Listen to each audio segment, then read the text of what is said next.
Olá, tudo bem? Eu sou o professor Paulo, professor de Química. Nós iremos estudar nessa aula de hoje o tema ligações químicas. O que são as ligações químicas? As ligações químicas são ligações que ocorrem entre átomos ou moléculas. Quando nós temos as ligações ocorrendo entre átomos, nós chamamos essas ligações de ligações interatômicas. Quando as ligações ocorrerem entre moléculas, essas ligações serão ligações intermoleculares. Tudo bem? Observem que nós temos aqui duas moléculas, a molécula de água e a molécula de sal de cozinha, cloreto de sódio.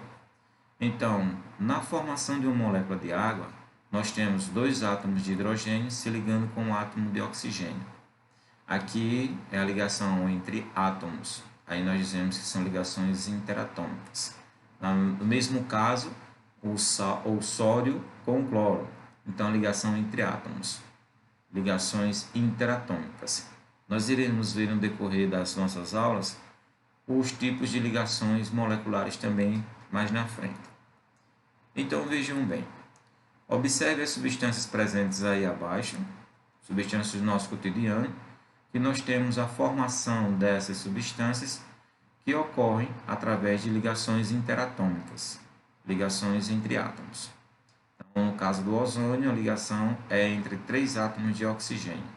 No caso do nitrogênio, a ligação ocorrendo entre 2 átomos de nitrogênio.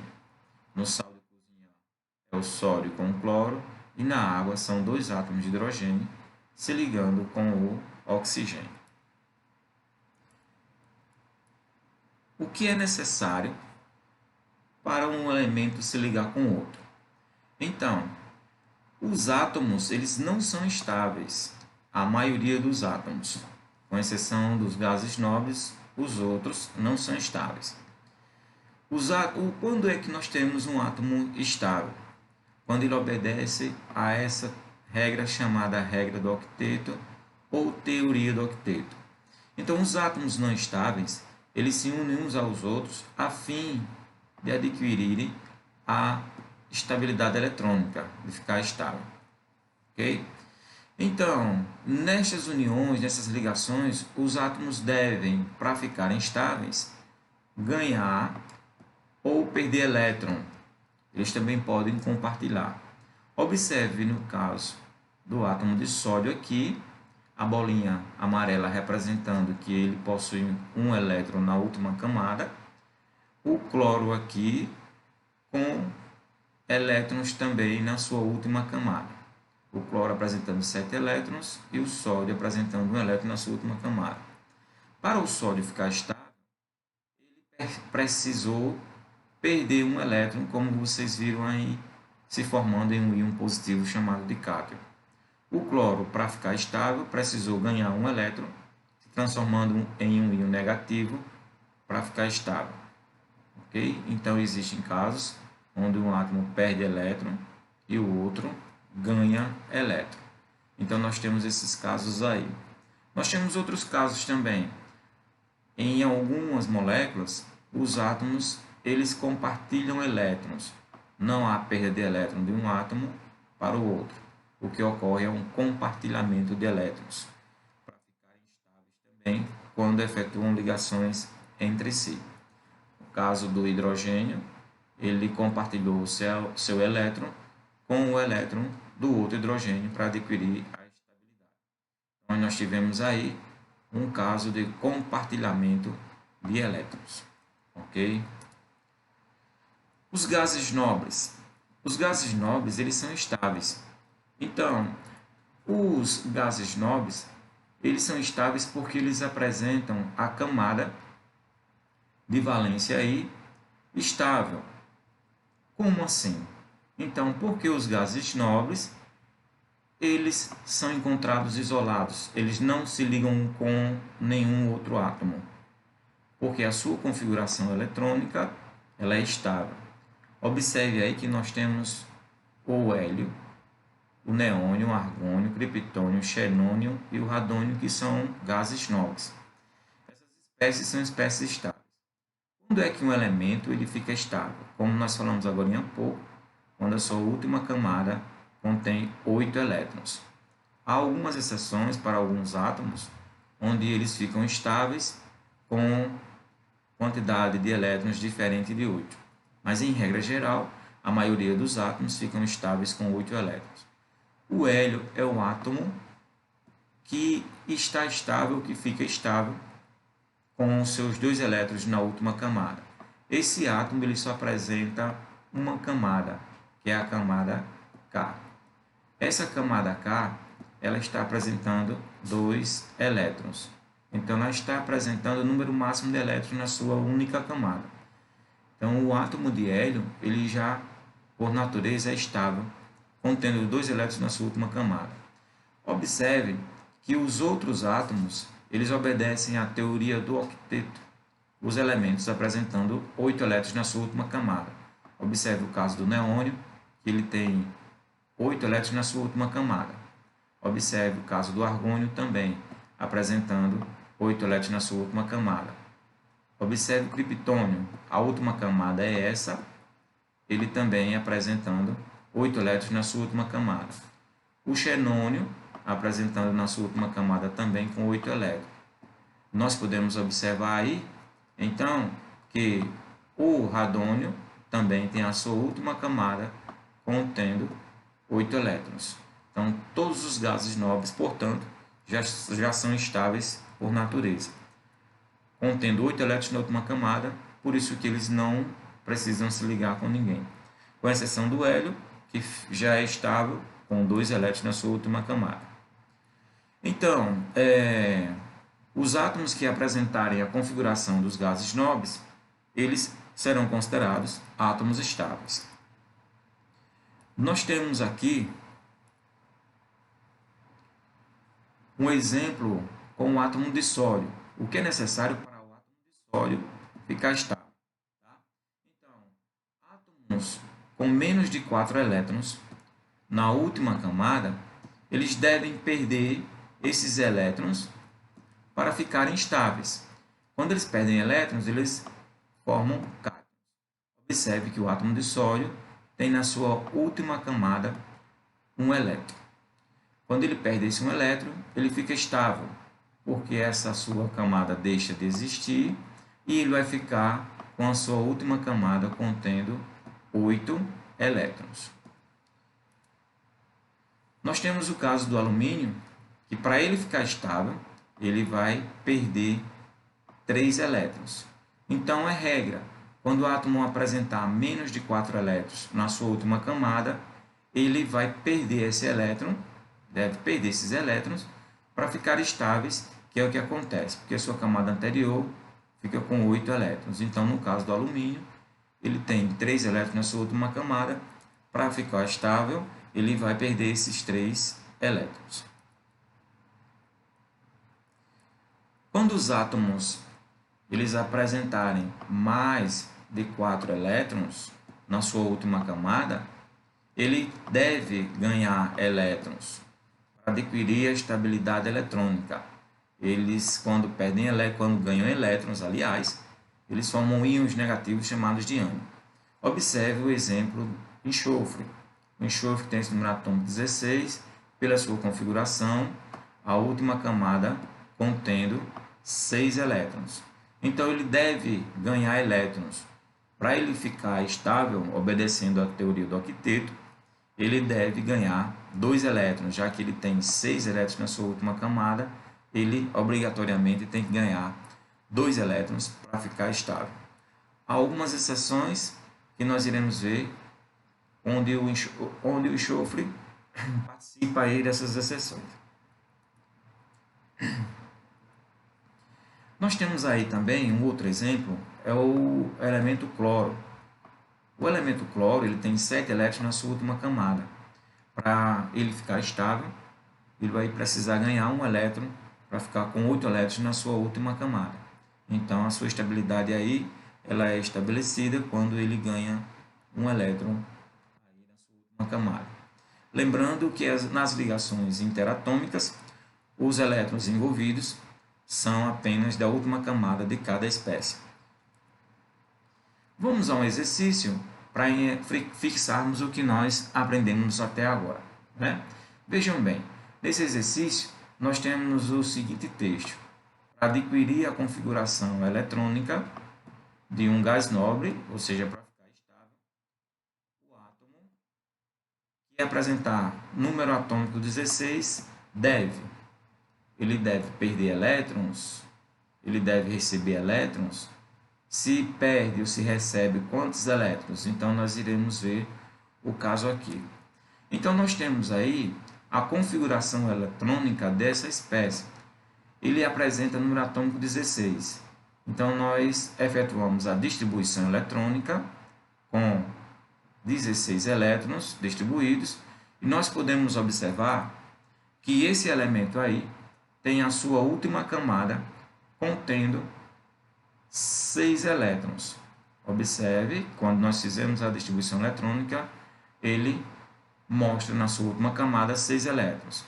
Para ele ficar estável, portanto, ele precisa ganhar 2 elétrons. Ok? Então, para essa espécie ficar estável, tem que receber 2 elétrons. Ok? Então, tirada a dúvida aí, fixado com esse exercício que nós fizemos agora. No exercício número 2, ele traz o seguinte texto: a configuração 1s2, 2s2, 3s2, 1s2, 2s2, 2p6, 3s2 e 3p5 possui forte tendência. Então, nós estamos observando que o átomo que está apresentando essa configuração, ele tem uma tendência em ganhar elétrons. Por que a tendência dele é ganhar elétrons? Porque na sua última camada ele tem 7 elétrons. Quando o átomo tem mais de 4 elétrons, a tendência dele é ganhar. Quantos elétrons essa espécie precisa ganhar? Então, observe que a configuração foi escrita aqui embaixo, ele contendo 7 elétrons. Para ele ficar com 8, ele precisa ganhar 1 elétron. Então, a resposta aí dessa questãozinha aí é a letra E. Tranquilo, pessoal? Joinha? Nós temos nas ligações químicas uma classificação. As ligações químicas elas podem acontecer com átomos perdendo elétrons e outros ganhando, chamada de ligação iônica ou ligação eletrovalente. Nós temos os casos onde os átomos não perdem elétrons e nem ganham, eles compartilham. Aí nós teremos aí a ligação chamada de ligação covalente ou molecular. Vamos ver o caso da ligação iônica ou eletrovalente, que é o que nós temos aí. Nesse tipo de ligação, ocorre uma atração eletrostática entre as espécies. Nós temos nesse tipo de ligação aí, sempre acontecendo entre um metal e um não metal. O metal tem uma tendência muito forte em ganhar elétrons, aliás, em perder elétrons. Os não metais, os ametais, têm uma tendência muito forte em ganhar. Então, veja, como os metais têm uma tendência forte para perder elétrons e os não metais em ganhar, a diferença de eletronegatividade deles aí vai ser muito grande. Então, nós temos aí uma atração eletrostática muito forte também entre o metal e o ametal. Observe aí um exemplo. A ligação entre o sódio e o cloro. O sódio tem número atômico 11. O cloro tem número atômico 17. A ligação entre essas duas espécies vai ser uma ligação do tipo iônica. Iônica porque o sódio é um metal e o cloro é um não metal. É o que caracteriza esse tipo de ligação. Ligação entre metal e não metal. Porque o metal tem uma tendência muito forte em perder elétrons e o não metal em ganhar. Então vai haver uma perda real de elétrons de um elemento para o outro. Então nós estamos vendo aqui que o sódio, que tem número atômico 11, apresentou essa configuração eletrônica e na sua última camada ele está contendo um elétron. Então nós vimos que a regra diz que quando o átomo apresentar menos de 4 elétrons na última camada, ele tende a perder esse elétron.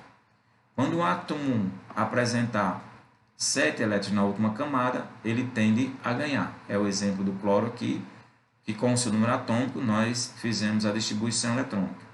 Veja na animação que o átomo de sódio perde o seu elétron para ficar estável, adquirindo estabilidade e formando o íon positivo chamado de cátion. O cloro ganhando o elétron, formando o íon negativo chamado de ânion. Daí a ligação iônica, porque nesse tipo de ligação, quando as espécies formam ou se unem, o resultado final é a formação de íons. Então, o cloreto de sódio ou sal de cozinha, ele se liga, o sódio se liga com o cloro, efetuando a ligação iônica ou eletrovalente. Veja a representaçãozinha aí do átomo de sódio com suas 3 camadas, ele apresenta 3 camadas, assim como o átomo de cloro também apresentando 3 camadas. O átomo de sódio apresentando apenas um elétron na última camada e o átomo de cloro apresentando 7 elétrons nessa sua última camada. E o que acontece? O átomo de sódio perde o elétron para se ligar com o átomo de cloro, formando o cloreto de sódio. A ligação aí, portanto, a ligação iônica.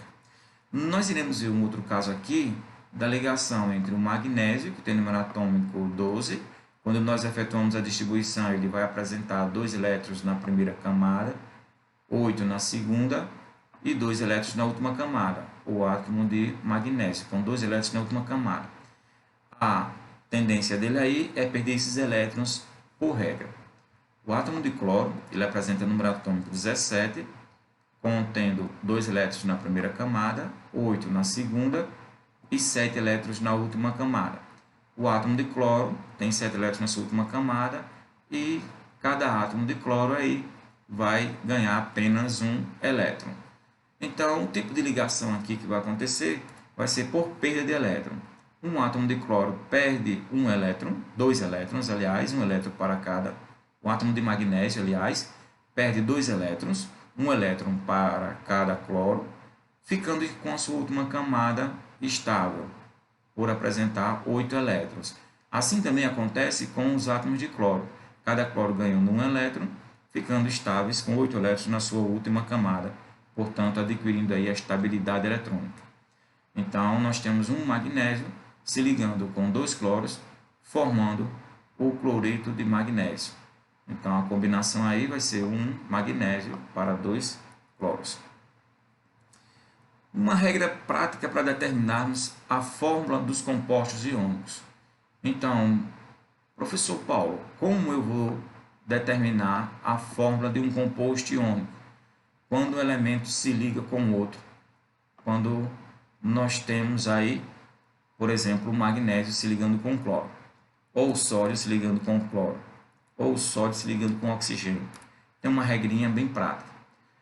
No caso das ligações iônicas, nós teremos sempre a formação de um cátion com uma carga e de um ânion com uma carga.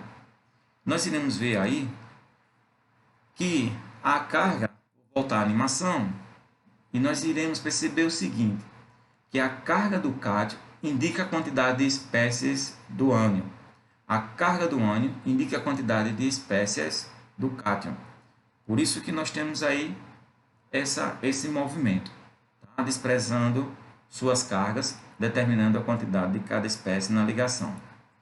Vamos ver um exemplo com a questão. Ele traz no texto da questão o seguinte: um composto formado pela combinação do elemento X, que tem número atômico 20, com o elemento Y, que tem número atômico 9. Provavelmente vai apresentar que fórmula? Ora, nós temos o elemento X e o seu número atômico e Y o seu número atômico. Para nós resolvermos essa questão, nós precisamos efetuar a distribuição eletrônica de cada espécie. Para entendermos o que é que vai acontecer com cada espécie. Observe que o X tem número atômico 20, pela sua distribuição eletrônica, ele apresentou 2 elétrons na sua última camada. como ele está apresentando 2 elétrons na sua última camada, ele vai perder esses 2 elétrons, se transformando em um íon positivo mais 2. Então, é necessário você efetuar a distribuição eletrônica para ver o que acontece com cada espécie. Nós estamos percebendo que o elemento X vai perder elétrons e vamos ver o que acontece com o elemento Y. O elemento Y está apresentando número atômico 9. Na sua configuração, nós estamos percebendo que a sua última camada ele contém 7 elétrons.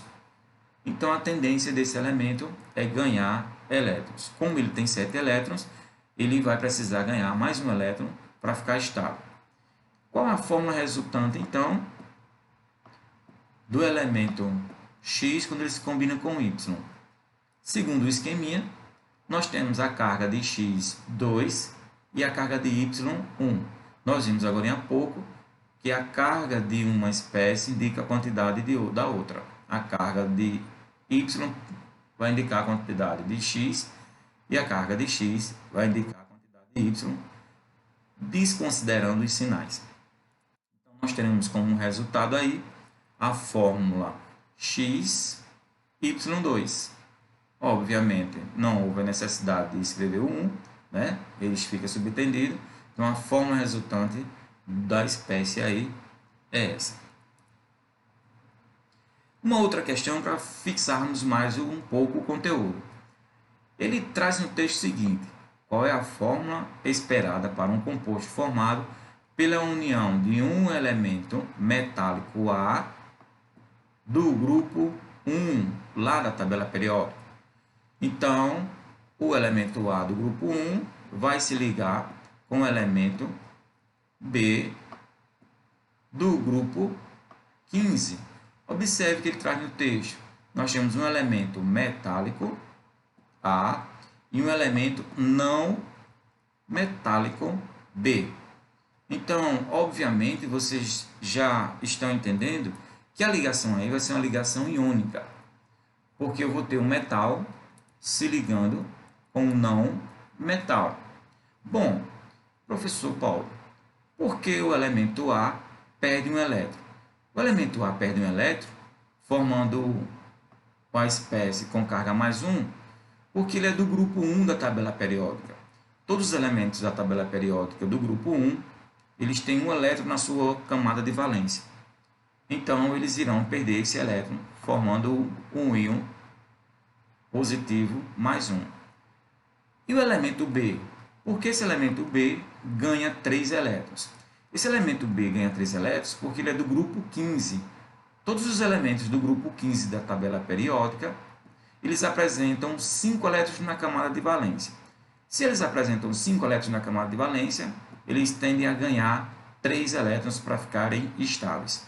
Então, fica com carga menos 2. Nós iremos, então, determinar a fórmula, como ele pediu lá no texto, resultante da combinação de A com B. Já que A é a carga 1 e B é a carga 3, nós teremos aí a fórmula resultante A3B1 ou A3B. Nós teremos aí que lembrar que os compostos eles apresentam propriedades, eles apresentam características. Tá? Então, vamos ver aí algumas características dos compostos iônicos. Ok? Por exemplo, os compostos iônicos eles apresentam um alto ponto de fusão e de ebulição. Tomemos como exemplo o sal de cozinha. O sal de cozinha, para ele ser derretido, nós precisaremos de uma temperatura muito alta para fazer o derretimento do sal de cozinha. Ele é um composto iônico, então o ponto de fusão dele vai ser elevado. Os compostos iônicos eles são bons condutores de corrente elétrica, tá? No estado líquido ou em solução aquosa, porque eles irão liberar íons quando em solução aquosa ou quando forem derretidos. Então, uma solução aquosa que contenha íons, cátions e ânions, são boas condutores de corrente elétrica. O líquido puro, o sal de cozinha, se ele for derretido apenas, ele também vai apresentar íons positivos. Ele no estado sólido, sem estar dissolvido ou sem estar fundido, ele não vai liberar esses íons, por isso não vai conduzir corrente elétrica. Os compostos iônicos, eles são sólidos nas condições ambiente. Nós temos o sal de cozinha, que é um composto iônico, e é sólido como exemplo de outros compostos iônicos. Por exemplo, a soda cáustica, que é um composto iônico e é sólido nas condições ambiente. Tranquilo, pessoal? Ligação covalente ou molecular vai ser um tipo de ligação que nós iremos estudar na nossa próxima aula, ok? Espero que tenham entendido muito bem aí o nosso tema de hoje, nosso tema de agora, e bons estudos e até uma próxima.